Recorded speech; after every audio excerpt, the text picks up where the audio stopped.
그러면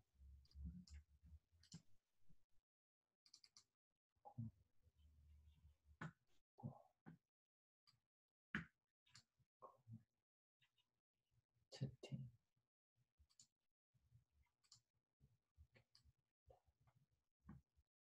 네, 오늘 또 한번 수업 시작해 볼게요.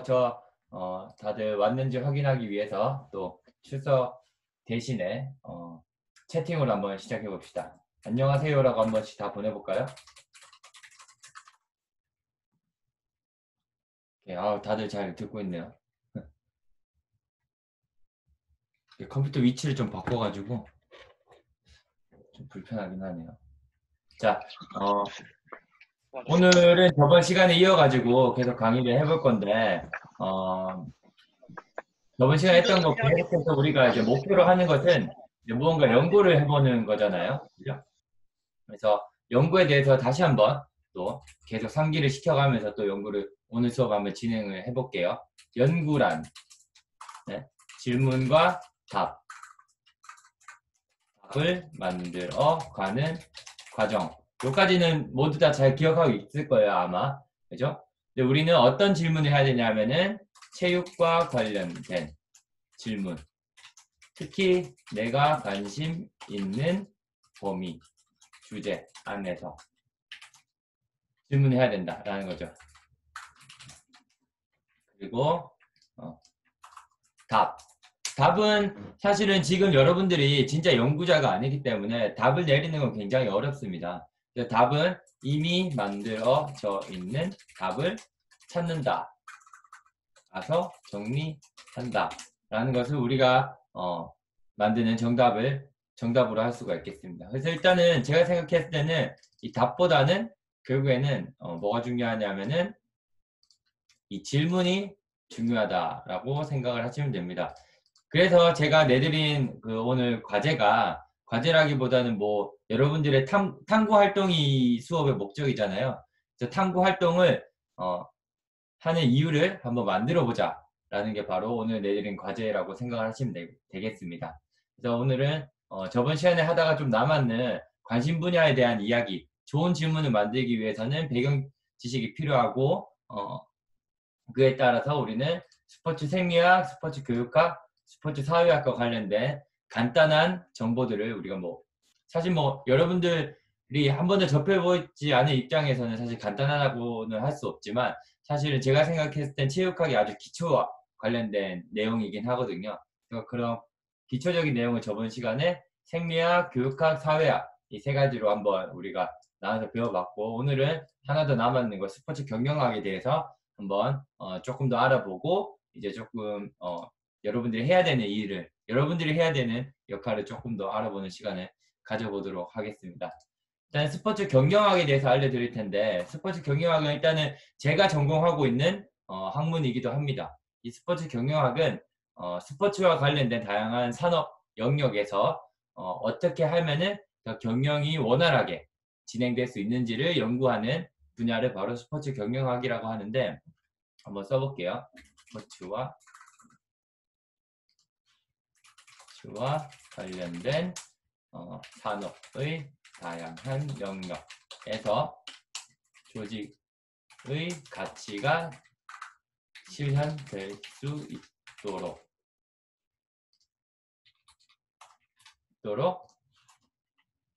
하는 다양한 전략이나 방법을 연구하는 학문이 바로 스포츠 경영학이다 라고 생각을 하시면 되겠습니다.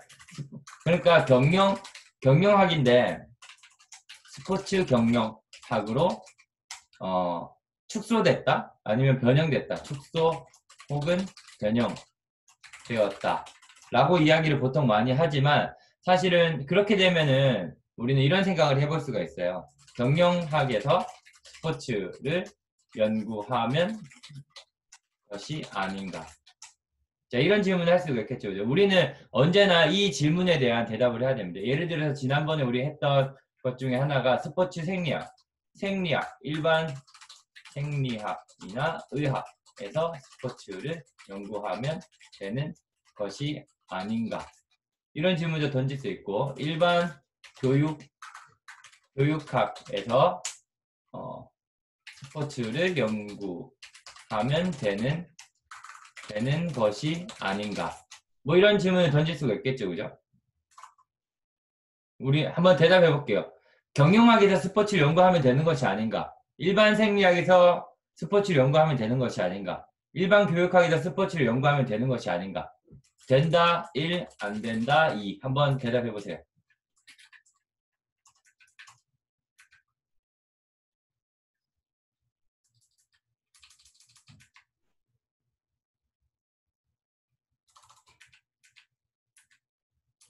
된다가 압도적으로 많네요. 된다면 체육학은 존재할 이유가 있는가? 한번 생각해 보세요. 일반 경영학이나 일반 생리학이나 일반 교육학에서 스포츠를 연구하면 되니까 스포츠학은 별로 필요 없잖아요. 라는 말을 할 수가 있겠죠, 그죠? 그렇지 않나요? 대답해 볼게요. 체육학은 존재할 이유가 있다. 있다. 1. 없다. 2. 가나로 대답해 봅시다. 지금 헷갈리니까 나. 좀 헷갈리니까 나로. 자, 다들 체육학은 존재할 이유가 있다고 이렇게 얘기했는데 경영학에서 스포츠 연구하면 되는데 체육학이 존재할 이유가 사실 없어야 되는 거 아닌가요? 그냥 일반 경영학에서 그냥 체육이라는 하나의 영역을 연구하면 되지. 왜 굳이 체육학이라는 그런 뚜렷한 목적을 가진 작은 집단이 있어야 될까? 라는 생각을 해볼 수가 있잖아요. 자, 한번 얘기해 볼까요? 왜? 지금 전부 다 체육학은 존재할 이유가 있다고 했는데 왜 가라고 대답했나요?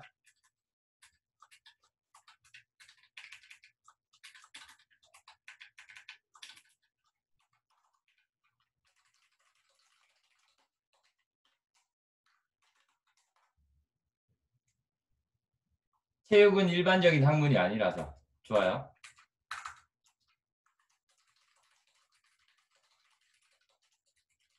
그럼 체육은 어떤 학문이죠?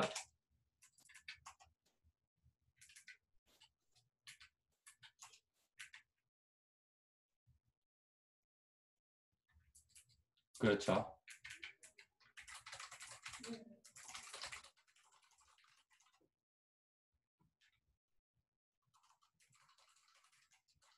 을 하는 사람들이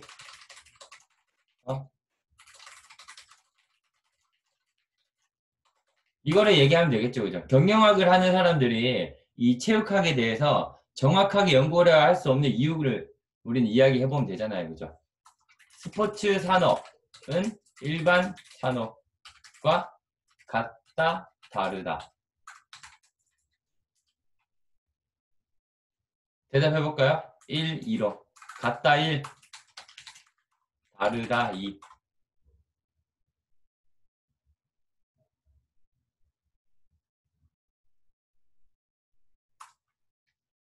즉 같지만 다를 거예요, 아마. 그러니까 어떤 게 다른지 한번 생각해 보는 게 이 스포츠 경영학의 아주 기초라고 할 수 있는데 스포츠 산업은 무엇을 목표로 하는가가 중요하겠죠, 그죠? 일반 산업은 주로 무엇을 목표로 하는가에 따라서 조금 다르겠죠, 그죠? 뭐 일반 산업이라고 하면 조금 어렵지만 뭐 비교해 볼 수 있는 산업으로 해볼까요?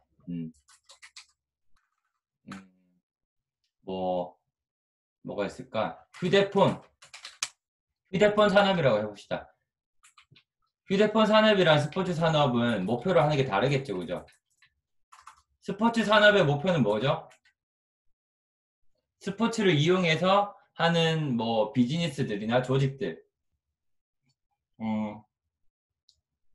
몇 가지 생각해 봅시다. 뭐 조직을 예를 들면은 프로 스포츠 리그 산업이 있고 아니면 뭐 문체부 국민건강 산업 뭐 이런 게 있을 수가 있고 휴대폰 산업은 뭐가 있지? SKT SKT의 산업이 있을 수가 있고, 뭐 애플의 산업이 있을 수가 있어요. 그죠?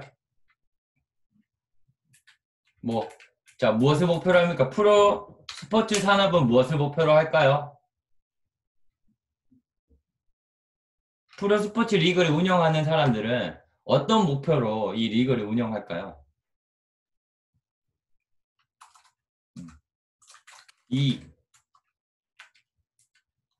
그렇죠. 일단은 수익을 벌어야 한다. 수익, 돈을 목표로 한다. 또 단순히 프로 스포츠 리그 산업이 돈만 목표로 할까요? 관객? 뭐 생각나는 대로 한번 적어봅시다. 프로 스포츠 산업은 무엇을 목표로 하는가?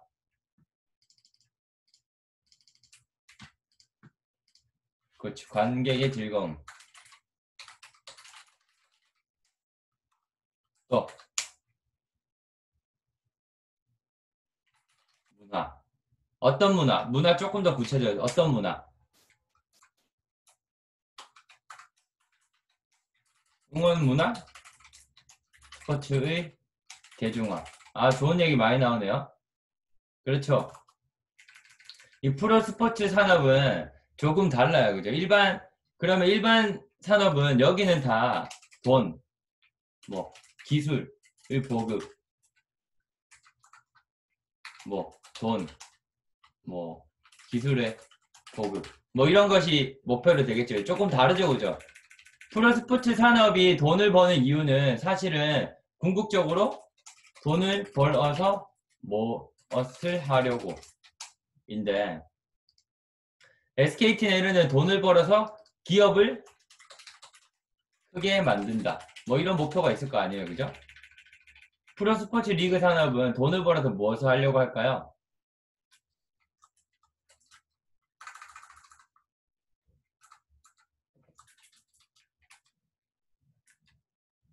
프로스포츠 산업 돈 벌어서 그냥 뭐 할까요? 뭐 돈 벌어서 뭐 맛있는 거 사 먹고 좋은 거 입고 뭐 이러려고 돈을 버나요? 그렇죠.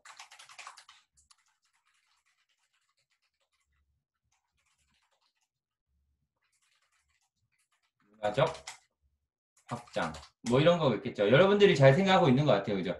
프로스포츠 리그가 출범된 이유는 사실 여러 가지 배경이 있지만 프로스포츠 리그는 국민들의 건강한 스포츠에 대한 문화 향유를 위해서 탄생을 했고 그것을 더욱 증진시키기 위해서 수익 구조를 더 다양화시키고 더 뭐랄까 체계적으로 만들어가고 있는 거죠.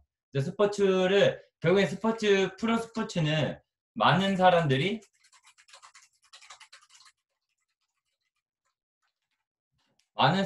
스포츠를 즐기게 만든다는 그런 목표를 가지고 있고 그것을 위해서 돈을 벌고 그것을 위해서 스포츠를 대중화하기 위해서 여러 가지 프로그램들을 하고 있죠. 그죠?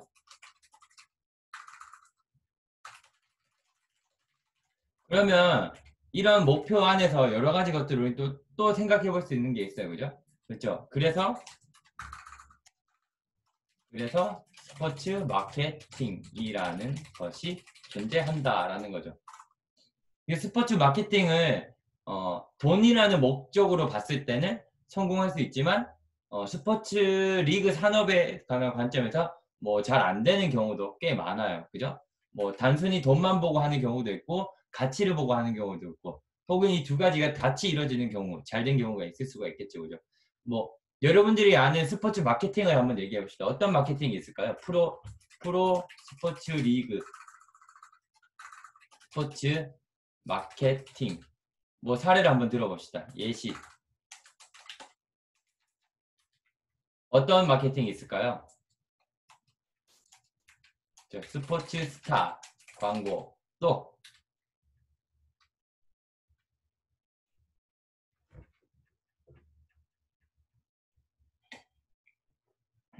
기업 스폰서. 또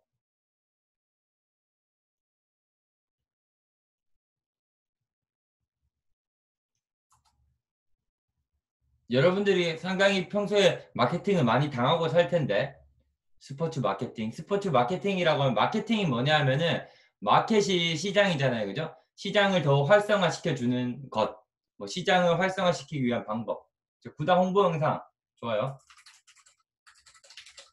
또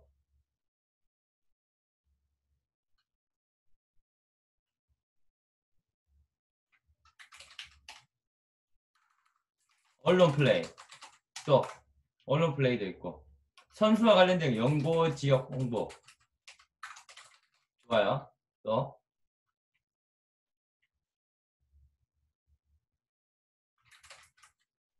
선수와 관련된 건 별로 없나요? 선수 사고 팔고도 있잖아요. 그죠? 그죠? 선수 에이전트라고 하죠.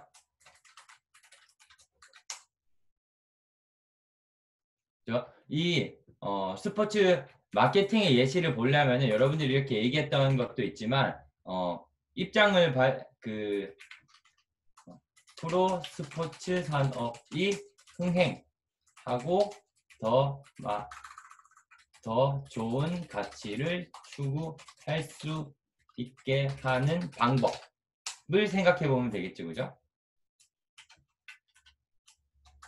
여기 여러분들 얘기했던 스포츠 스타를 이용해서 광고를 하기도 하고 구단 홍보 영상을 만들어서 이 구단이 더 흥행할 수 있기도 하고 언론 플레이 뭐 예를 들어서 뭐 땡땡과 땡땡의 라이벌전이라는 뭐 이런 언론 플레이를 할 수도 있고 그죠? 연고 지역을 홍보해서 우리 팀은 우리 팀이라는 것 더 강화시키기도 하고 그죠? 선수를 사고 팔아서 더 강한 팀을 만들어서 더 흥행하려고 하는 방법도 있고 여러 가지 방법이 있겠죠, 그죠?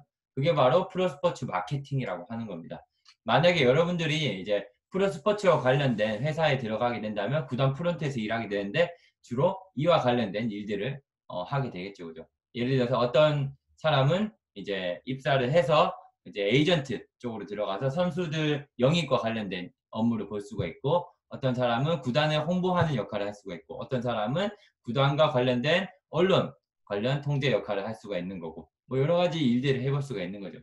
어쨌든 프로스포츠는 이렇게 되어 있는데 지금 하고 싶은 말은 결국엔 뭐냐 하면은 스포츠 경영학은 이와 같이 스포츠 산업의 여러 가지 분야에서 특정 분야의 조직이 목표로 하는 가치를 더 잘 이룰 수 있게끔 하는 방법이 무엇이 있는가에 대해서 연구를 하는 것입니다. 그래서 일단은 경영학을 우리는 마케팅이라는 용어로 많이 씁니다. 왜냐하면은 조직을 시장에서 더 잘되게 만든다. 그래서 그 마케팅이라는 용어를 주로 사용하는 것입니다. 자, 넘어가서 이제 대략적으로 이제 스포츠 경영학이 무엇을 하는지 알았으니까 조금 더 살펴볼게요. 자,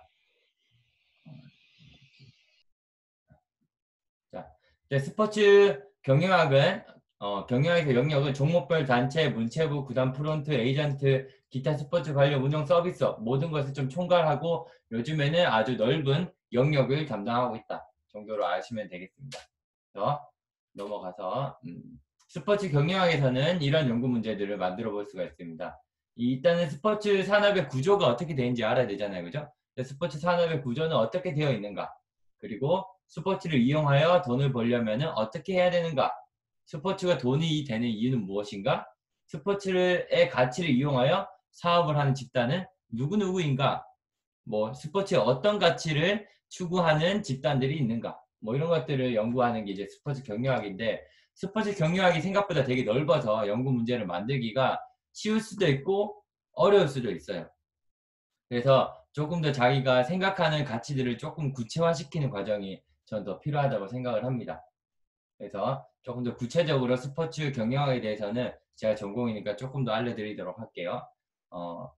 이 스포츠 산업에 대해서 일단은 정의를 해야 되는데 이 스포츠 산업이라고 하는 것은 인간이 생계를 유지하기 위해서 일상적으로 존재하는 생산활동이 바로 산업이잖아요.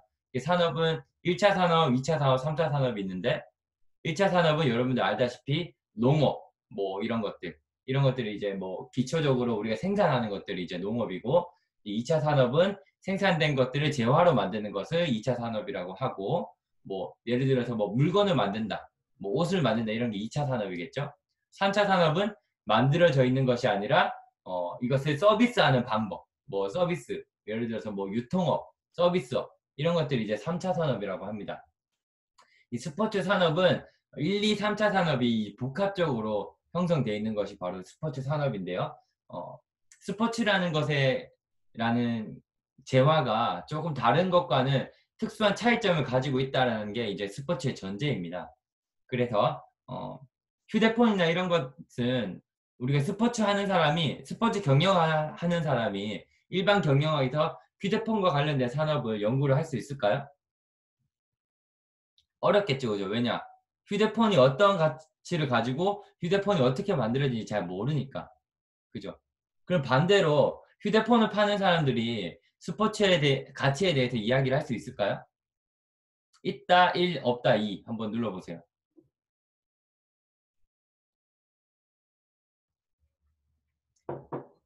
있다고 생각해요.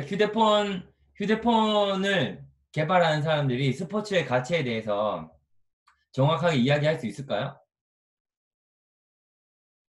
없겠죠, 그죠? 바로 그 포인트입니다. 물론 우리도 어느 정도는 휴대폰에 대해서 이야기를 할 수 있겠지만 바로 그 포인트가 바로 우리가 이 영역이 중요한 이유를 설명하는 것입니다. 아까 전에 여기 잠깐 이야기했죠, 그죠? 여기서 얘기했지만 체육학의 존재 이유. 체육은 일반적인 학문이 아니고 신체 활동과 관련되어 있는 가치가 있잖아요, 그죠? 이게 특수하기 때문입니다. 이 특수한 가치를 알고 있는 사람이 바로 스포츠 마케팅을 할 수 있다라는 이야기를 하는 게 이제 스포츠 경영학인 거죠. 그래서 여기서 잠깐 제가 설명하려고 가져온 건데 이게 바로 체육의 가치입니다. 체육의 가치는 생각보다 이렇게 복잡하게 만들어져 있어요.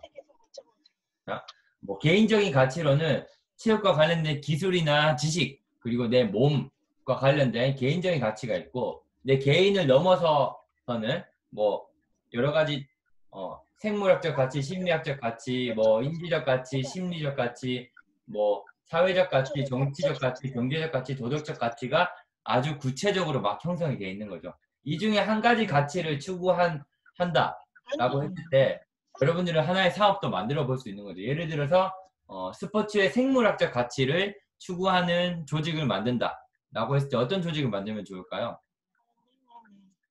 체육을 통해서 많은 사람들이 건강해질 수 있는 뭐 사업을 한다라고 하면은 스포츠의 생물학적 가치를 추구하는 것이잖아요, 그죠? 그래서 스포츠의 가치가 바로 스포츠의 경영학이 약간 경영학을 공부하기 위해서는 필수적인 선행 조건이라고 생각을 합니다. 체육을 하면은 무엇이 좋은가?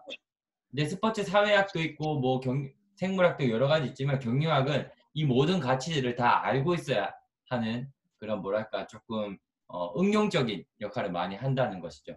그래서 스포츠 경영학이 생각보다 쉬우면서 생각보다 어려울 수 있다고 저는 생각을 합니다.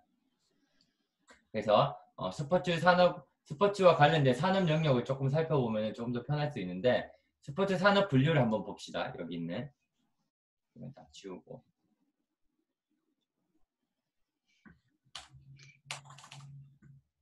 자, 이 스포츠 산업을 보면은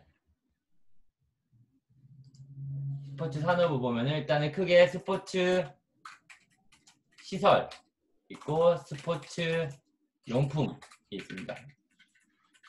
시설이 있고 용품이 있고 스포츠 서비스가 있습니다.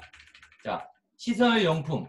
아까 전에 봤다시피 스포츠 용품은 시설 용품은 어떤 거예요? 2차 산업이죠, 그죠? 만드는 거.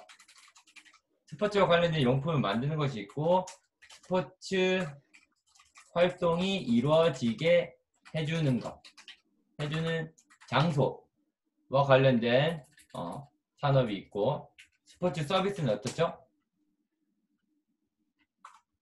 스포츠를 즐기게 해주는 것을 의미합니다. 그래서 여기 보시면은 스포츠 시설업에는 운영업, 건설업이 있을 수가 있고 용품업은 경기용품업, 그리고 경기용품 유통임대업 뭐 이런 것이 있고 그리고 스포츠 서비스업은 경기 서비스, 정보 서비스, 교육기관, 뭐 기타 서비스 있는데 그냥 스포츠 서비스업은 뭐 교육 사업 이런 것들을 생각하면 좋을 것 같습니다. 뭐 강사로 일한다거나 뭐 이런 것들을 이제 스포츠 서비스업이라고 할 수가 있는 거죠. 이 스포츠 산업이 이 중요한 이유는 이렇게 나눠져서 이렇게 있고 중요한 이유는 바로 이런 것이라고 생각하시면 됩니다. 국민 건강, 국민 복지, 사회 통합, 고용 창출, 그리고 부가가치를 창출한다. 라는 것이 이제 스포츠 산업의 중요성이라고 보통 얘기하는데, 이제 스포츠는 일반적으로 돈이 많이 안 들어요. 다른 데보다. 왜냐하면은 사람이 나와서 움직이는 것을 상품으로 하기 때문에 다른 데보다 돈이 별로 안 듭니다. 근데 들어가는 돈은 없지만 버는 돈이 많으니까 점점 더 어떻게 되죠? 산업이 빨리 커지는 거죠. 예를 들어서 선수들 연봉을 생각해 보면은 그 프로리그가 조금만 흥행을 해도 선수들 연봉이 아주 많이 올라가는 것을 볼 수가 있습니다. 예를 들어서 일반적으로 우리가 뭐 휴대폰 산업을 계속 얘기하는데, 휴대폰 산업은 발전해서 다음 기술을 만들려면은 휴대폰 자체를 만드는 데 들어가는 돈이 훨씬 더 또 많이 들어가잖아요. 하지만 스포츠는 어떻죠? 사람이 하는 일이잖아요. 그죠? 그래서 돈이 훨씬 더 적게 들기 때문에 산업의 팽창 속도가 아주 빠릅니다. 그것을 바로 우리는 고부가가치라고 하는 것이죠. 스포츠 시설도 그렇고 용품도 시설업도 그렇잖아요. 그죠? 시설을 잘 만들어서 홍보만 하면은 사람들이 와서 이용만 하면 되니까 어때요? 장소만 만들면은 그 다음에 다른 투자, 별다른 투자 없이 돈을 많이 벌 수가 있는 거죠. 스포츠와 관련된 이런 산업은 아주 고부가 가치라고 보통 얘기합니다. 그리고 높은 잠재 성장력을 가지고 있다고 해요. 왜냐하면은 뭐 첫째 시간과 둘째 시간에 얘기했지만 스포츠는 다양한 영역들과 다 만나 있잖아요. 그죠? 그리고 또 한 가지 스포츠는 어떻죠? 예방의학이라는 이야기도 했었죠. 그죠? 스포츠가 신체 움직임과 관련이 돼 있고 사람들의 움직임을 통해서 건강을 추구할 수 있게 해준다는 것. 그것은 바로 오늘날 현대사회에서는 아주 높은 성장 잠재력을 가진 산업의 영역으로 치부할 수 있는 것이죠. 스포츠를. 그리고 스포츠는 오늘날 문화생활과 아주 관련돼 있어서 미디어적으로도 아주 활용이 많이 됩니다. 여러분들 중에 혹시 프로스포츠를 즐긴다. 한번 1번 눌러보세요. 나는 프로스포츠 본다. 1.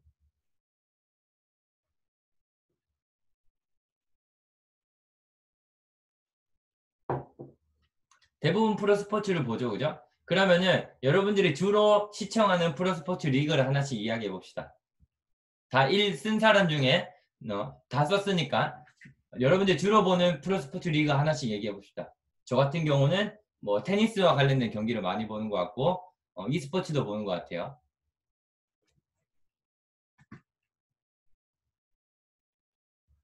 프리미어 리그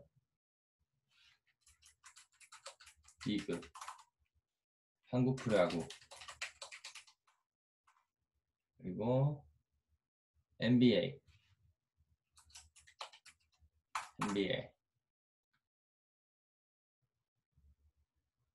보니까 라리가도 별로 없네. 자, 대부분 프리미어 리그를 많이 보네요. 그죠?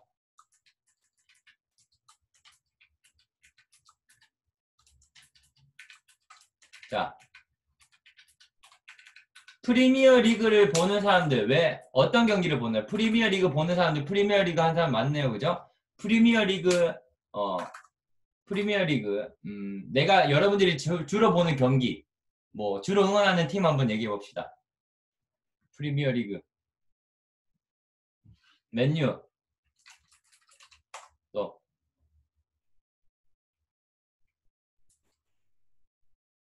맨유 하나, 둘, 셋. 또. 3명밖에 없었나? 프리미어 리그 많았는데? 하나, 둘, 셋, 넷, 다섯, 여섯, 일곱, 여덟. 8명이 있는데? 맨유 넷. 나머지 4명은 어떤 경기 보나요? 저는 그래도 보면 토트넘 보는데. 하나, 둘, 셋, 넷. 리버풀 둘. 손흥민 경기는 안 보나요, 다들?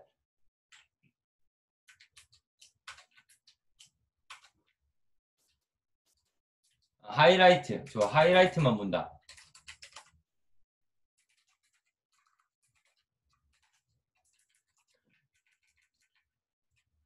자, 스포츠 미디어적 가치 하다가 갑자기 조금 돌아서 우리 프리미어 리그 그러니까 미디어 리그, 미디어 얘기를 하고 있는데, 그 얘기를 해주면 좋겠다. 중계방송이잖아요. 그죠? 그 스포츠 중계방송이 어떻게 된 거냐 하면은 중계방송이 아주 확장이 되는 과정이 있습니다. 위성이라는 위성기술, 케이블 기술, 이런 것들이 생겨나면서 이제 원래는 관람시장이었어요. 예전에는 우리 미디어 중계가 없었잖아요. 그죠? 여러분들이 뭐 태어났을 때만 해도 미디어 중계가 있었지만 아주 옛날에 뭐 1900년대 초반에 돌아가 보면은 미디어 중계는 없었어요. 그죠? 그래서 프로 스포츠를 보려면은 반드시 어때요? 직접 찾아가서 봐야만 하잖아요. 그죠? 그렇잖아요. 그죠? 지금은 TV로 볼 수 있지만 그 당시에는 TV가 보급되어 있지도 않고 TV 자체도 없었던 시절이었죠. 그죠? 그래서 관람 시장이었어요. 근데 TV가 발달. 일단 신문이 먼저 발달했겠죠. 신문이 발달하면서 신문에서 이런 얘기를 하는 거죠. 와, 축구에 굉장한 영웅이 나타났다. 뭐 엄청나게 운동을 잘하는 사람이 있다. 뭐 이런 식으로 신문이 이제 발달하게 되는 거죠. 그 다음에 이제 TV의 발달이 생기는 거죠. 그래서 텔레비전이 발달됨에 따라서 뭐가 생겼냐면은 중개시장이 발생합니다. 그러니까 TV 사업자들, 방송국 사람들은 이제 이 프로 스포츠 리그를 사람들한테 전달함으로써 돈을 벌 수가 있는 거죠. 그죠? 그러기 위해서 이제 프로리그나 뭐 프로 스포츠 팀한테 중계권료를 주고 가져와서 이제 중계를 하게 됩니다. 중계를 하면은 돈을 어떻게 버는가? 방송국. 자, 뭐 입장차가 있겠죠. 1, 2, 3번이 있습니다. 1번은 프로 리그. 예를 들어서 계약권을 가지고 있는 사람인 거죠. 그 다음에 방송국. 하고자 하는 사람이 있는 거고, 세 번째는 기업, 광고주가 있고, 이건 네 번째로 가자. 그리고 시청자, 스포츠 팬, 스포츠 경기를 보고자 하는 사람이 있는 거죠. 자, 방송국은 프로스포츠 리그한테 중계권을 사요. 그죠? 사서 시청자들한테 보여줍니다. 그리고 방송국은 기업 광고주들한테 광고비를 내는 사람들. 내고, 기업과 관련된 정보를 제공하고자 하는 사람이라고 할 수 있겠죠. 그죠? 이 네 개의 그 중심, 액터라고 하죠. 중심 활동자들이 이제 이 관람 시장을 이제 중개 시장으로 만든 장본인이라고 할 수가 있습니다. 이렇게 중개 시장이 만들어졌는데 여기서 이제 위성 방송과 케이블 방송이 만들어짐에 따라서 어떻게 바뀌었냐 하면은 무엇이 바뀌었냐 하면은 바로 이게 바뀌었어요. 이게 뭐 어떻게 바뀌었을까요? 사람들이 시청할 수 있게 바뀌었고, 또 어떻게 바뀌었냐 하면은 다른 나라의 경기도 시청할 수 있게 바뀌었어요. 그죠? 그렇게 되면서 어떻게 됐을까요? 잘 나가고 인기 있고 실력 있는 리그가 폭발적으로 성장했다라는 거죠. 그죠? 예를 들어서 예전에는 우리나라에서는 우리나라 경기밖에 못 봤어요. 그죠? 근데 위성 케이블 방송이 만들어지면서 다른 나라 방송을 볼 수 있게 됐죠. 지금 또 여러분들이 이렇게 조사했는 거 어때요? 프리미어 리그랑 라리가, NBA를 대부분 보고 한국 프로야구는 몇 명 안 봐요. 그죠? 선생님은 사실은 프로야구를 엄청난 팬이거든요. 삼성 라이온즈 엄청난 팬이라서 거의 삼성 라이온즈 경기를 다 보는 편입니다. 뭐 일을 뭐 열심히 보진 않더라도 틀어놓고 일을 하는 한이 있더라도 삼성 라이온즈 경기를 항상 틀어놓거든요. 근데 요즘에 여러분들 어떻죠? 여러분들 세대는 프리미어 리그를 많이 보죠. 그죠? 그럼 제가 한 가지만 물어볼게요. 맨유 경기를 보고 맨유의 팬이 된 이유가 뭐죠, 여러분들은?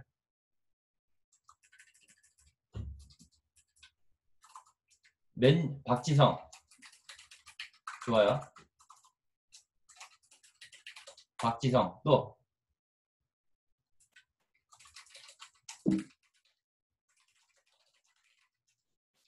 맨유 경기를 맨유라고 했는 사람 몇 명 있잖아요. 그죠? 여기 뭐냐 맨유 승균이 방금 승균이가 대답했고 민준이 민준이랑 이준이랑 기원이 한번 얘기해 봅시다. 왜 맨유의 팬일까? 왜 맨유? 박지성 선수 또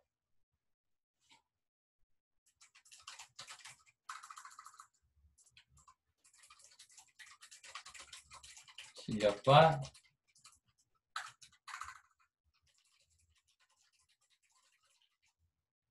맨유가 세계 최고의 실력과 팀워크를 가지고 있어서 그러면 기원이한테 한 번만 물어볼게요. 어, 만약에 맨유보다 더 뛰어난 실력과 팀워크를 자랑하는 팀이 있으면은 그 팀을 응원하려고 그 팀의 경기만 볼 거예요? 갈아탈 의향이 있습니까?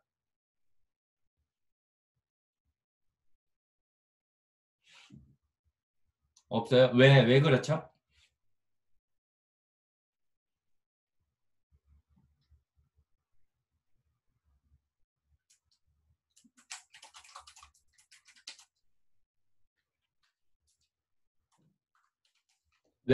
왜 갈아타지 않아요? 더 잘하는 팀이 있음에도 불구하고 왜 갈아타지 않죠?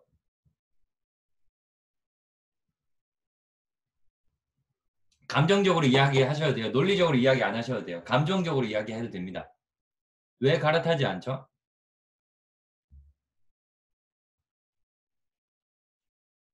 음, 그렇죠. 그렇죠. 지금 제가 하려고 하는 이야기를 여러분들이 되게 잘하고 있어요. 여러분들이 이제 이 외국 리그에 지금 관심을 가지게 된 게 첫 번째 스포츠 스타 박지성이라는 사람에 대해서 감정이입한 건 사실은 애국심도 들어가 있겠죠. 근데 애국심 박지성 때문에 맨유의 팬이 된 거는 애국심이 조금 들어가 있죠. 그죠? 그리고 이 두 번째 마음이 끌린다는 것은 팀 정체성이 형성되어 있다라는 것이죠. 그러니까 맨유를 응원하는 사람 여러분들은 맨유에 대해서 와 나의 일부라고 생각하는 정도가 높다라는 것이죠. 이게 바로 팀 정체성 혹은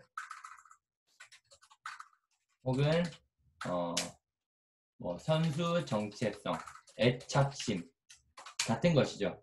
이런 것 때문에 여러분들이 이 경기를 보게 되는 거죠. 근데 상황이 많이 바뀌었다는 이야기를 하고 있는 거예요. 오늘날에는 어때요? 위성방송과 케이블 방송 때문에 그리고 디지털 때문에 프리미어 리그의 팬이 된 거예요. 여러분들은. 이런 것을 설명하고 이게 왜 그렇게 됐는지를 설명한 게 스포츠 경영학의 문제 해결 방식인 겁니다. 그래서 이거를 반대로 역이용하면 어때요? 내가 만약에 새로운 구단을 하나 만들었다. 혹은 비인기 구단의 구단주이다. 우리 구단이 인기 있게 만들어야 되잖아요. 그죠? 그러면 어떻게 하죠? 첫 번째 해볼 수 있는 방법이 뭐죠? 여러분들이 얘기했는 거 안에서 정답이 있죠. 어떻게 하면 될까요?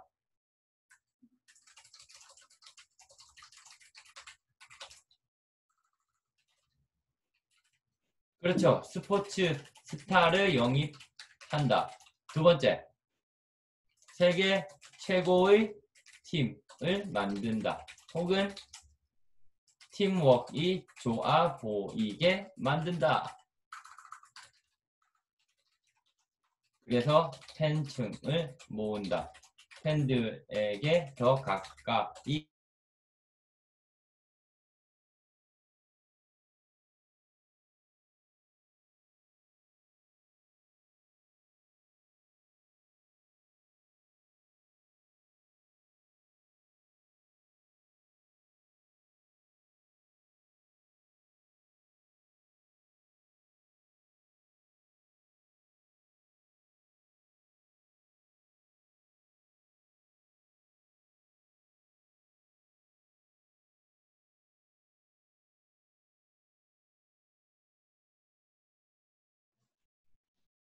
어, 멈춘 것 같은데 선생님은 멈춘 거 아니지? 맞네, 맞네. 어. 잠깐만 기다려 주시면은요. 제가 대기하고 있다가 네, 바로 들어오시면은 연결해서 진행할 수 있도록 할게요. 이게 쌍방향으로 온라인으로 진행되다 보니까 요렇게 생길 수 있는 일입니다. 충분히. 지금 너무너무나 감사해요. 저희 네, 여기 채팅에도 굉장히 잘 참여를 해주고 있고 그 김종호 멘토님이 서울대 김종호 멘토님이 말씀해 주신 것처럼 똑같은 하나의 현상을 놓고 난 다음에 여러 입장이 나올 수 있는데 그거에 대해서 역지사지로 뒤집어서 한번 생각을 해보는 이런 사고방식 너무너무나 좋거든요. 네. 한 가지 현상을 가지고 뭐 예를 들면 아까 전에 맨유를 좋아하는 이유 이런 것들에 대해서도 어, 너는 좋아해? 나는 싫은데? 왜 싫을까? 그걸 왜 싫을까부터 시작해서 이제 연구가 스포츠와 관련되어 있는 연구들이 시작되기 시작하는 거예요. 네, 그래서 나는 그냥 맨유가 좋으니까. 그럼 그냥 좋은 이유가 그냥이 무엇일까? 이런 거에 대해서 찾아가는 과정들이 바로 체육과 관련되어 있는 것들을 연구하는 방법이고 체육뿐만 아니라 다양한 분야에서도 이런 연구들이 진행이 되고 있어요. 그러니까 여러분들이 네, 잘 내용들을 잘 듣고 정리를 했으면 좋겠습니다.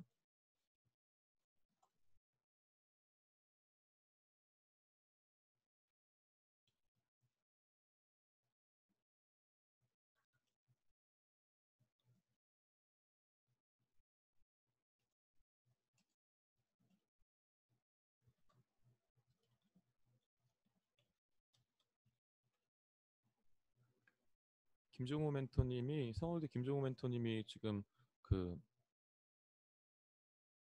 잠깐 컴퓨터상의 문제 때문에 튕겨져 나간 것 같아요. 네, 잠시만 기다리고 계시면은 다시 시작을 할 수 있도록 하겠습니다.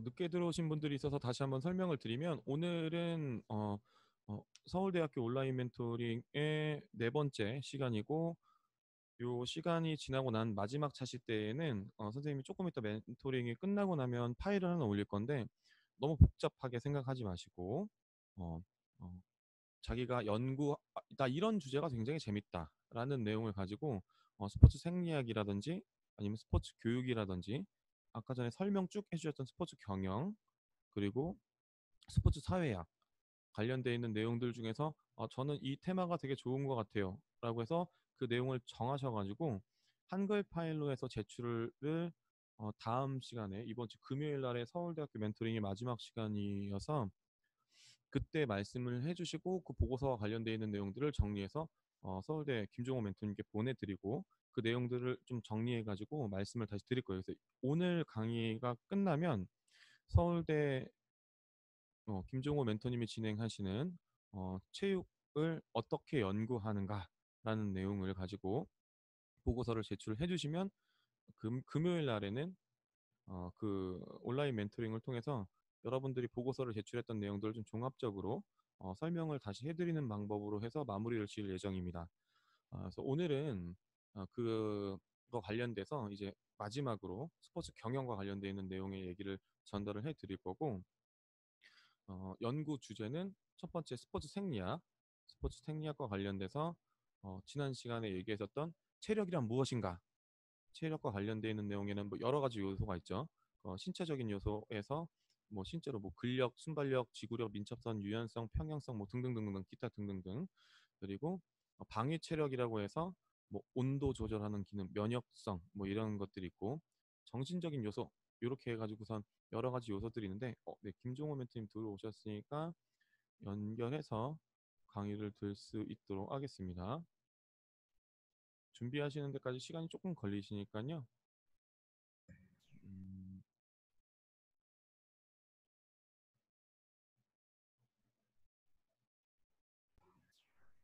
다시 들어왔습니다. 네네네. 갑자기 이게 튕겨가지고 죄송합니다. 아닙니다. 이어서 잘 네. 부탁드리겠습니다.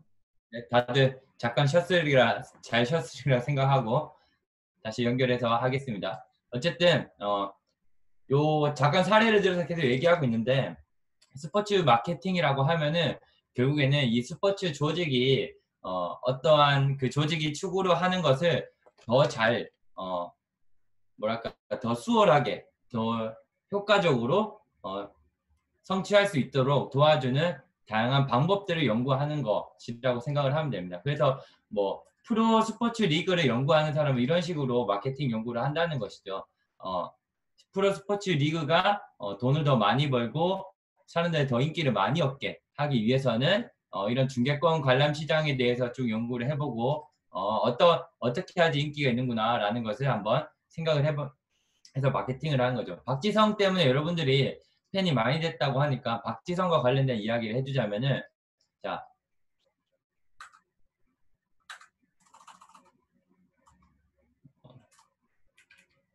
느려지네.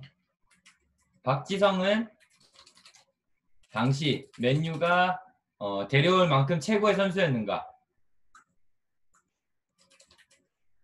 왜 이렇게 느려?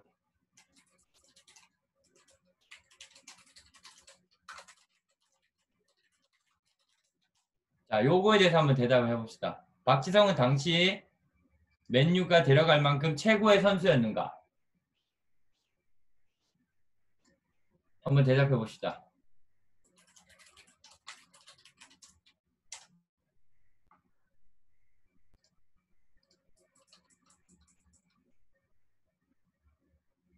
한번 대답해 보세요, 여러분들.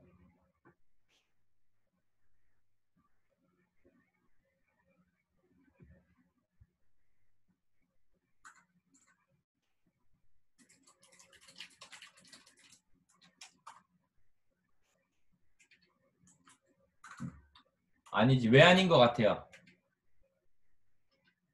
그렇지. 최고의 선수는 아니었죠. 그죠? 그런데 왜 이거부터 대답해 봅시다. 그렇다면 박지성의 영입은 성공적이었는가? 박지성의 영입은 우리는 결과적으로 봤을 때 성공적이었어요? 안 성공적이었어요? 대답해 봅시다. 성공적이다? 안 성공적이다?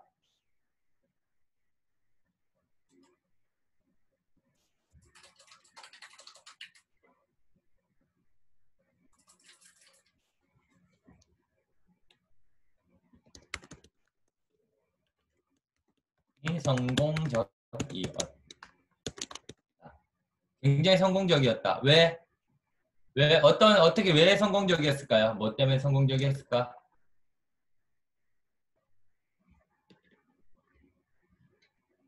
오케이. 챔스 우승. 또.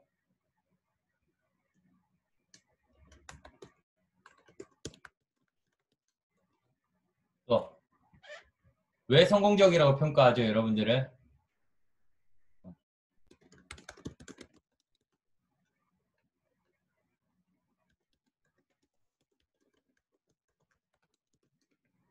두 가지가 있을 수 있겠죠, 그죠?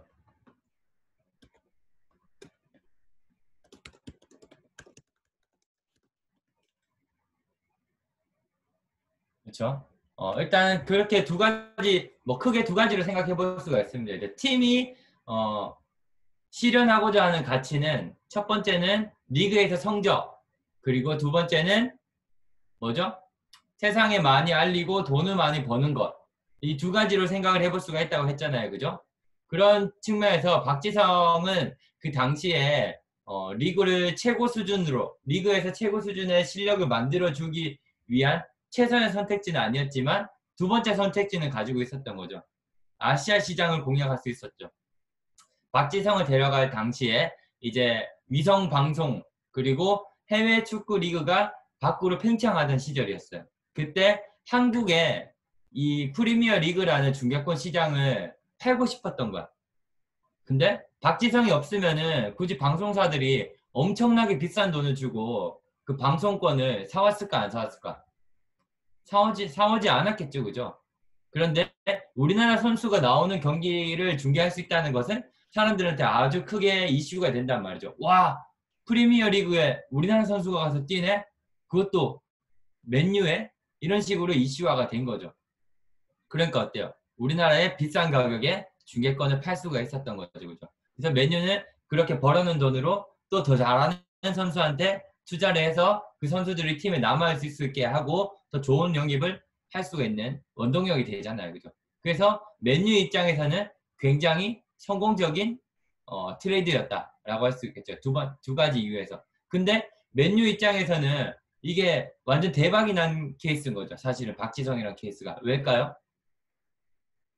이렇게까지 잘할 줄 몰랐던 거죠. 사실은 박지성을 데려올 당시에 와, 이 정도로 잘할 줄 몰랐지만 매우 성적이 좋았죠. 박지성이 거기 안에서도 상당히 잘했잖아요. 그죠? 그래서 매우 성공적이었다. 어떤 성공?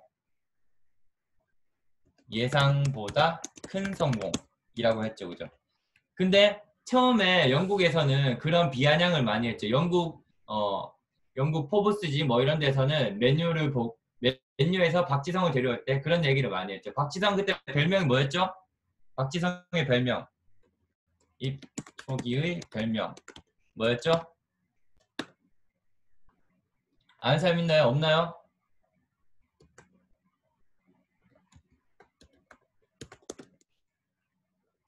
아, 두 개의 심장 말고. 안 좋은 별명이 이거였어요. 두 개의 심장은 우리가 붙여준 거고, 영국에서 별명이,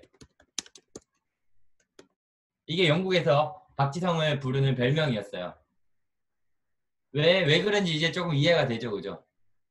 맨유에서 박지성을 데려온 거는 나이키의 스폰서십을 받기 위해서가 첫 번째 있었고, 그리고 중계권을 한국에 비싸게 팔아먹기 위해서가 있었다. 그래서 아시아에서 온 장사꾼이다, 박지성은. 이런 얘기를 하면서 데려왔었죠. 근데 그거를 다 묵살시킨 건 뭐였죠? 결국에는 이 별명은 사라졌다. 여러분들이 잘 모르는 거 보면 사라졌죠, 그죠?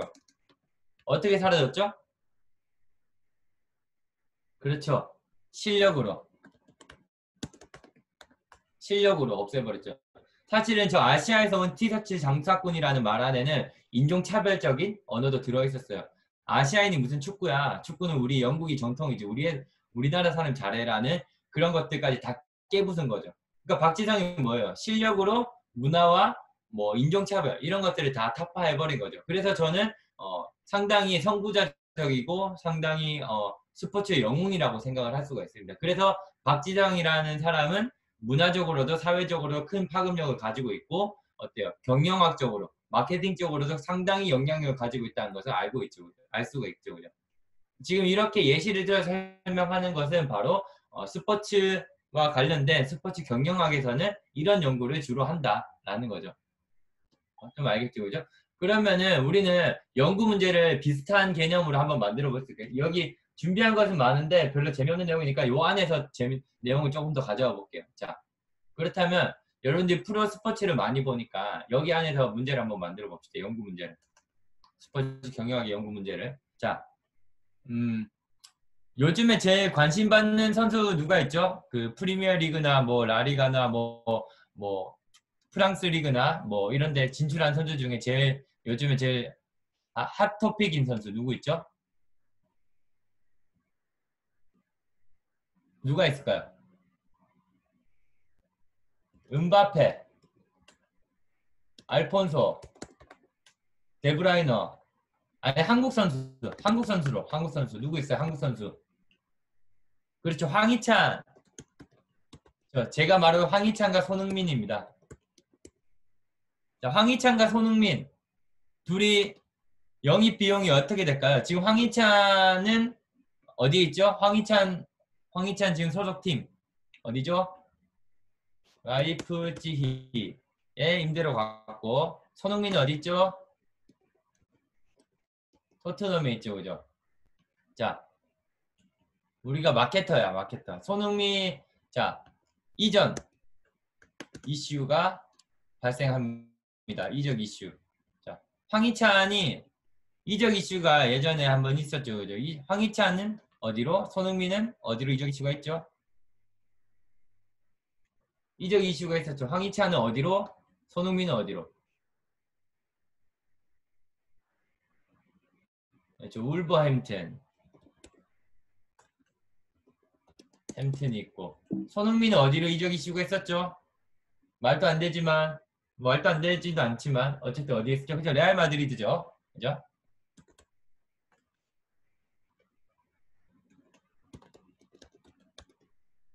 자, 적합할까, 안 할까? 이런 것을 연구해 볼 수가 있는 거죠. 그죠? 손흥민은 지금 받는 돈을 가지고 레알 마드리드에서는 영입할 가치가 있다, 없다. 라는 것을 연구를 해볼 수가 있는 거죠. 그죠? 그러면은 레알 마드리드 입장에서 손흥민을 영입해야 되는 이유가 뭐가 있을까요?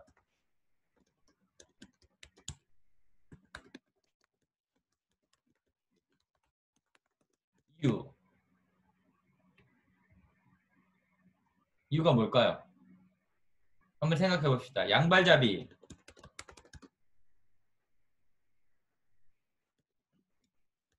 레알 마드리드가 아시아 마케팅이 필요할까요?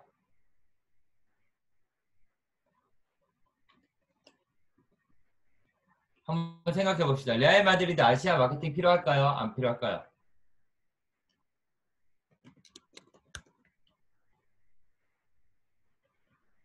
그죠? 저도 그렇게 동의합니다. 사실은. 왜냐하면은 레알 마드리드가 사실은 요즘에 인지도를 많이 잃어가고 있는 편. 뭐 최고의 팀이지만 아시아 시장에서 많이 인지도가 많이 떨어지고 있어요. 왜냐하면 아시아 선수들을 영입하지 않고 있기 때문에. 그 이유는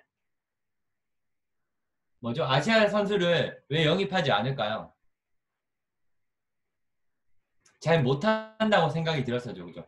그리고 아시아 인재가 별로 없다고 생각을 하고 아시아 인재를 데려오면은 지금 가진 레알 마드리드의 기존 팬들이 별로 안 좋아할 것이라고 생각을 하기 때문이죠. 근데 그 사람들한테 우리는 손흥민을 팔고 싶어. 손흥민이라는 존재를 우리가 레알 마드리드에 파는 에이전시가 한번 되어봅시다. 이 두 가지를 우리는 할 수가 있겠죠. 자, 첫 번째, 손흥민이 당신들 레알 마드리드에 필요한 이유는 첫 번째, 양발잡이입니다. 지금 레알 마드리드에 양발잡이 윙어가 있습니까?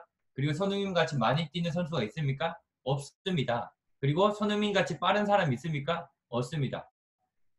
그리고 손흥민은 아시아에서 아주 독보적인 존재이고 특히 한국 시장을 공략하는 데는 아주 필요합니다. 그렇기 때문에 손흥민을 영입하는 것은 레알 마드리드에게 아주 필요합니다. 왜냐하면 레알 마드리드는 최고 수준의 경기력과 그리고 마케팅이라는 두 가지 가치를 동시에 추구하기 때문이죠. 그렇기 때문에 우리는 손흥민을 팔겠습니다. 대신에 이 가격에 주십시오.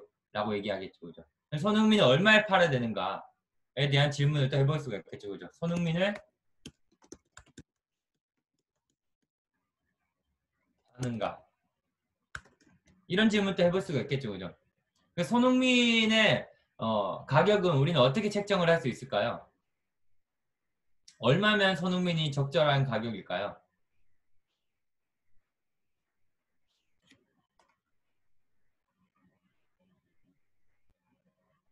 그것은 900억 예상해 본다고요? 뭐 그랬겠지만 최근 이적 시장의 이슈와 레알 마드리드의 경제적 상황을 고려하면 되겠죠, 그죠? 왜 이렇게 오타가 많이 나지? 실시간으로 하면 좀 끊기는구나.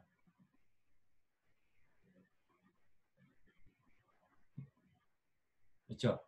이런 것들을 고민했을 때 뭐 승균이 얘기처럼 900억을 주셔야 됩니다. 손흥민은 900억짜리 선수입니다. 뭐 이런 얘기도 해볼 수가 있는 거겠죠. 근데 그냥 단순히 900억이 아니라 우리가 마케터로서 어떻게 되죠? 최근 이적 시장에서 손흥민이랑 비슷한 실력대와 비슷한 나이대의 선수들을 쭉 줄지어서 이 정도 가격이 됐는데 우리 흥민이는 훨씬 더 잘하니까 조금 더 올려야 됩니다.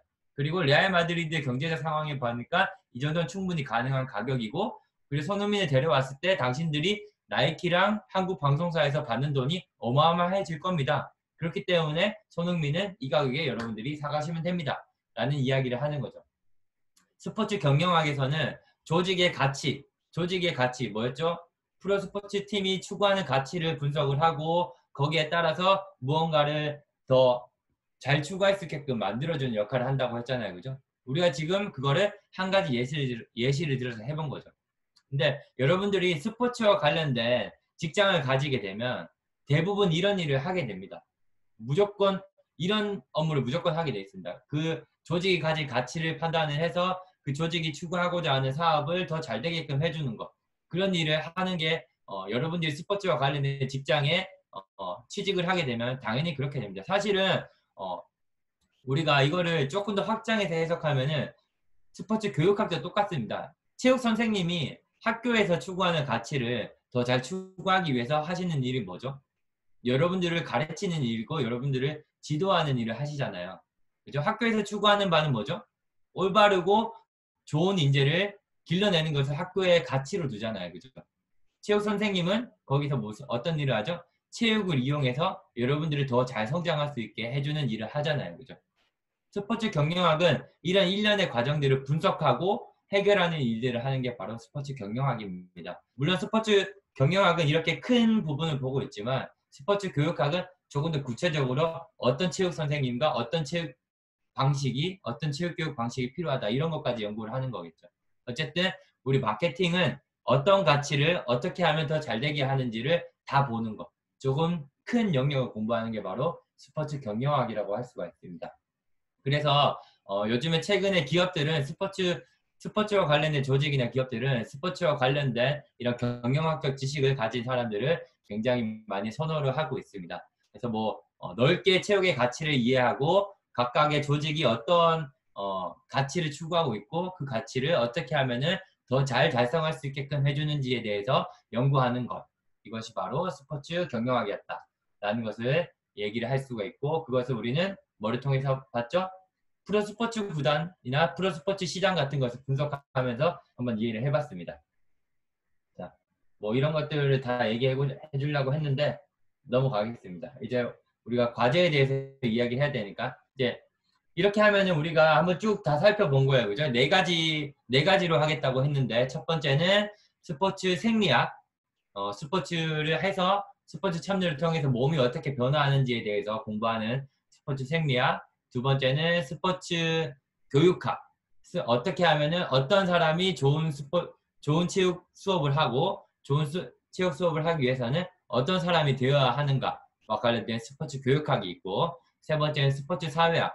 스포츠를 통해서 사회적인 가치, 뭐 사회 통합이라든지 뭐 국민 건강이라든지 이런 사회적인 가치를 어떻게 하면은 증진시킬 수 있는지 연구하는 스포츠 사회학이 있었고 네 번째는 스포츠를 산업으로 하는 각각의 조직들이 스포츠와 관련된 그 가치를 더욱더 잘 달성하기 위해서 어떤 식으로 행동을 해야 되고 어떤 식으로 마케팅을 해야 되는지를 연구하는 스포츠 경영학 이 네 가지 영역이 있었습니다. 자, 이렇게 얘기하면 되게 어려우니까 제가 한 장씩 정리를 해봤습니다. 자, 그래서 스포츠 생리학을 자 이제 과제와 관련된 건데 과제를 한번 띄워놓고 얘기를 해볼게요. 이거는 그리고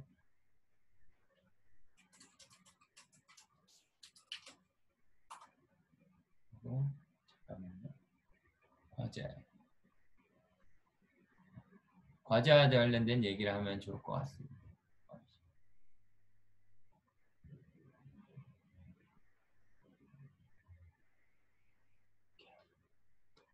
자, 이게 여러분들 과제입니다.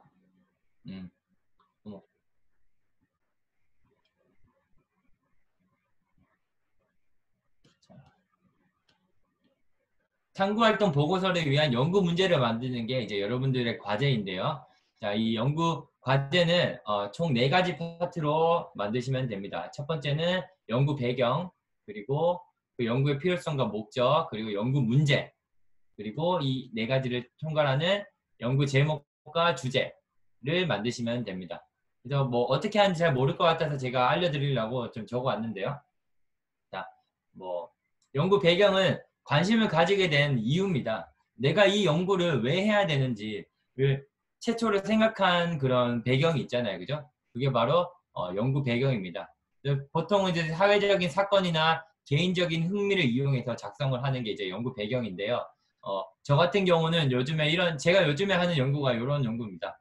저는 요즘에 코로나가 이렇게 창궐함에 따라서 좀 그렇잖아요. 프로야구가 그 코로나 확산 방지를 위해서 무관중 경기를 실시했고 관중이 없는 경기를 사람들이 TV로 많이 보게 됐어요. 여러분들도 한번 본 적 있을 거예요. 그죠?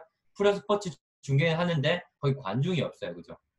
그러면은 관중이 있었을 때랑 없었을 때랑 저는 재미의 차이가 좀 많이 나더라고요. 관중이 있는 경기는 이렇게 재밌었는데 관중이 없으니까 뭔가 좀 시시한 느낌이 나더라고요. 그래서 이게 왜 다른지 좀 궁금해졌어요. 그죠? 이것을 한번 연구해보자라는 저의 연구 배경이 생긴 거죠. 어때요? 사회적인 이슈랑 개인적인 관심사가 만나서 이것을 연구해봐야 되겠다라고 만들어진 거죠. 그럼 예를 들어서 뭐 스포츠 생리학에 대해서 연구 문제를 만든다고 치면은 이런 식으로도 만들 수가 있겠죠, 그죠? 어, 우리가 스포츠 생리학에서 운동을 하면은 몸이 건강해집니다. 몸이 어떻게 건강해지지? 라는 게 많이 궁금해졌어. 특히나 나는 지금 체대 입시를 준비해야 되는데, 운동을 많이 열심히 하는데도 많이 느는 것 같지가 않아. 이게 왜 그럴까? 안 되겠다. 스포츠 생리학과 관련된 연구 문제를 한번 해보면서 이것을 한번 내가 탐구를 해봐야 되겠다라는 거죠. 특히나 나는, 체력, 뭐랄까, 심폐지구력이 많이 늘지 않는 것 같아. 라는 의문을 받은다면은 심폐지구력을 늘리기 위한 방법은 어떤 것이 있는지 탐구해 보겠다 라는 연구 문제를 만들어 볼 수가 있는 거죠. 연구 배경이 어떻게 되죠? 고등학교 3학년 학생들은 이제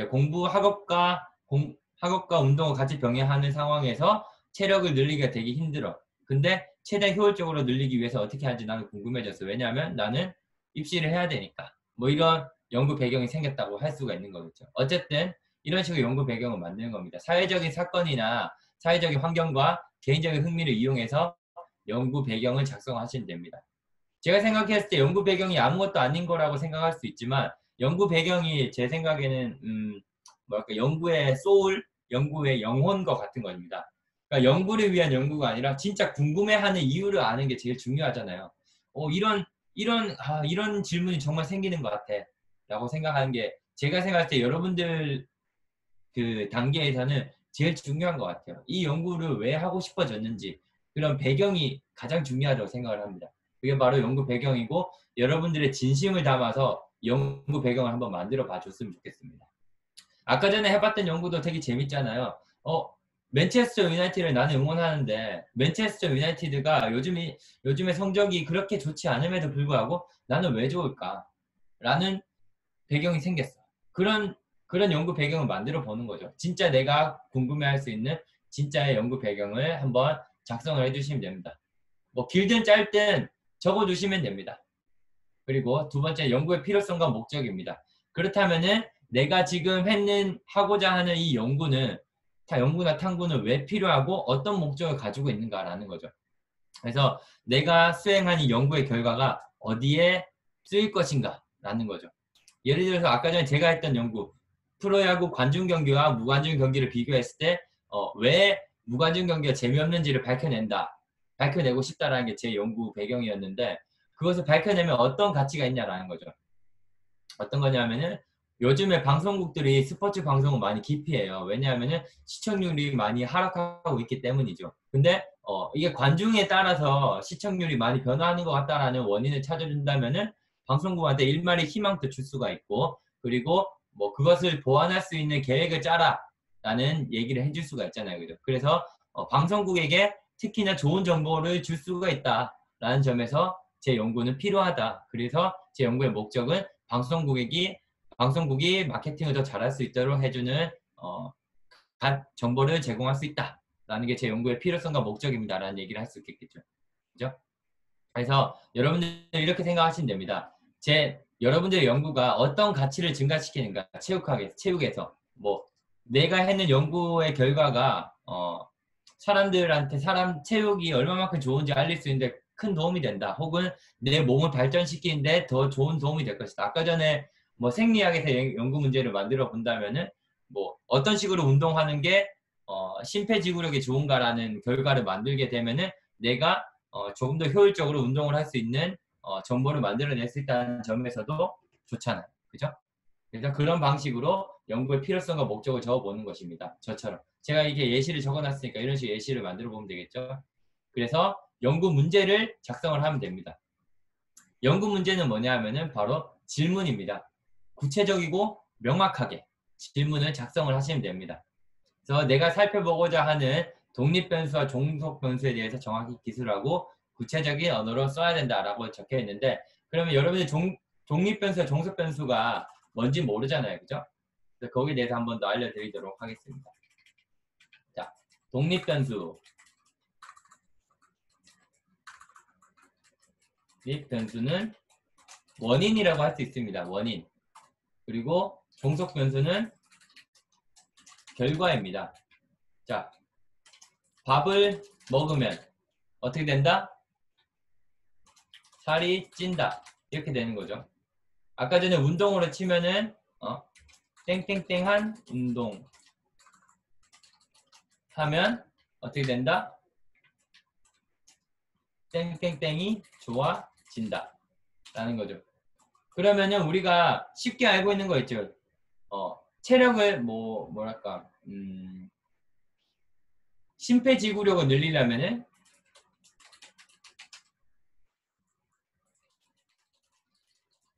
그러면 어떤 운동을 해야 하는가? 이거 다 알죠? 뭐죠? 심폐지구력 늘리려면 어떤 운동 해야 되죠? 땡땡땡 운동인데. 아는 사람 없나요? 그렇죠? 유산소 운동이죠.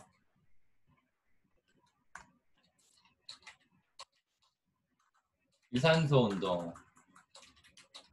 유산소 운동을 해야 된다. 그러면은 여기서 독립변수는 뭐죠? 이 문장에서 독립변수는 뭐죠? 맞춰보세요. 원인과 결과에서 원인은 뭐죠? 여기서 이 문장에서.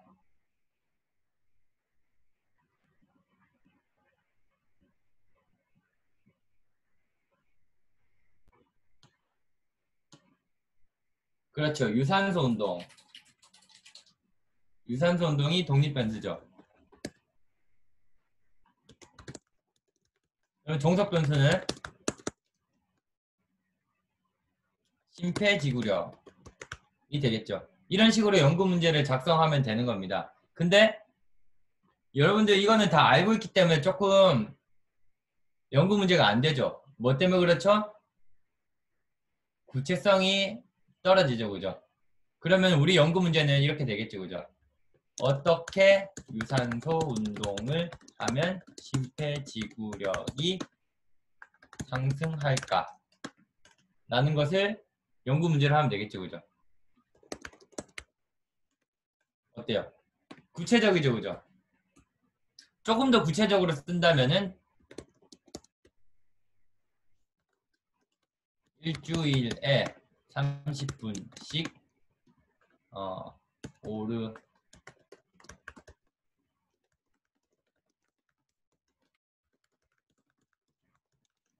뭐 이런 질문을 던져볼 수도 있는 거잖아요. 그죠? 연구 문제. 그러면 이거는 우리가 직접 해보면 되잖아요. 그죠? 해결을 어떻게 하죠? 여기에 대한 질문 어떻게 하죠? 직접 해본다. 여러 명이 해본다. 기록을 비교한다. 이게 뭐죠? 실험. 실험해보면 되는 거잖아요. 그죠? 그래서 이런 식으로 연구 문제를 만들고 실험을 해보면 되는 거죠. 그래서 일주일에 30분씩 해보는 거랑 그러면 VS도 해볼 수 있죠. 그죠? 일주일에 4번 1시간 하는 거랑 일주일 3번 30분 하는 거랑 어느 게 더 좋을까? 당연히 이게 더 좋을 것 같지만 비슷하다면 만약에 어때요? 이 둘 중에 일주일 4번 1시간이랑 일주일 3번 30분이랑 비교했을 때 어느 게 심폐지구력 상승에 더 효과가 있을까요? 첫 번째 거죠. 근데 만약에 결과가 크게 만약 결과가 크게 다르지 않다면 어떨 것 같아요?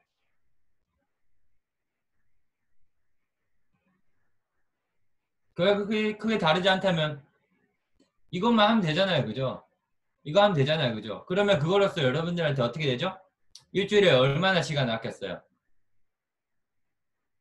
1시간에. 벌써 3시간 이상 시간을 줄였죠. 그죠? 어때요? 시간을 더 잘 쓸 수 있게 만들어준 정보를 만들었잖아요. 그죠? 어때요? 이런 식으로 연구 문제를 만들어서 해결하는 것은 인생에 도움이 된다, 안 된다? 엄청나게 도움이 되잖아요. 그죠? 이제 이런 일련의 활동들을 해보면서, 해봄을 통해서 여러분들이 대부분의 뭐 굳이 이 탐구 활동이 아주 중요할 필요는 없지만 탐구 활동을 하는 이 경험 자체가 이렇게 좋은 거라고 생각을 하시면 됩니다. 논리적이고 합리적인 사고를 하고 나의 경험에서 무언가 가치를 발견해서 나를 발전시킬 수 있게 해주는 일련의 과정을 거칠 수 있게 되는 거죠. 이렇게 탐구 활동을 하면. 그래서 연구 문제는 질문을 만들고 구체적이고 명확하게 한번 써보시는 걸 추천드립니다. 제가 이 선생님께서 이 PPT 파일 보내주실 텐데 생리학 선택하신 분들은 요거 보시면 되고 교육학 선택하신 분들은 요거 보시면 되고 그리고 사회학 선택하신 분들은 요거 보고 경영학 선택하신 분들은 요거 보시면은 질문을 만드는데 특히나 도움이 될 것 같습니다. 제 생각에는. 그래서 이것들을 다 해서 연구 제목과 주제를 정하시면 됩니다. 저는 아까 전에 제가 하는 연구의 문제는 이렇게 만들었어요. 프로 야구 경기 중계 방송에서 관중이 없는 경우는 관중이 있는 경기와 비교하여 시청 즐거움에 어떤 차이가 있을 것인가? 라는 질문을 던지고 이것을 해결하려고 노력하겠죠. 그죠? 그래서 연구 문제 해결 방법은 여러분들이 이번 주 금요일까지 과제를 해오시면은 제가 그 과제를 보고 각각 어떤 식으로 해결하면 되는지 하나하나 피드백을 해드릴 예정입니다.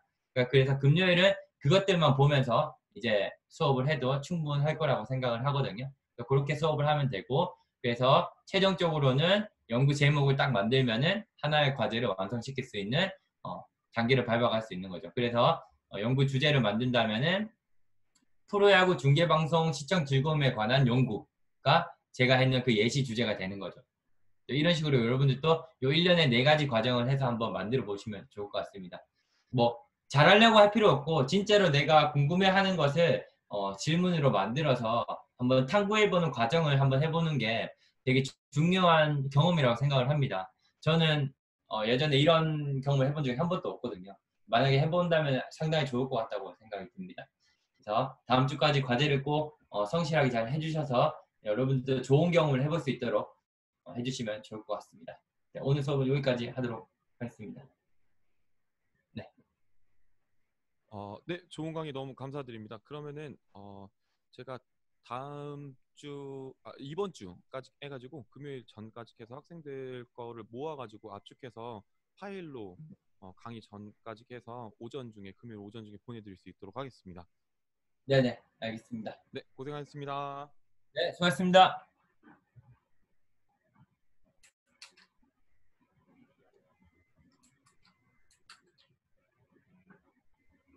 수고했어요, 다들.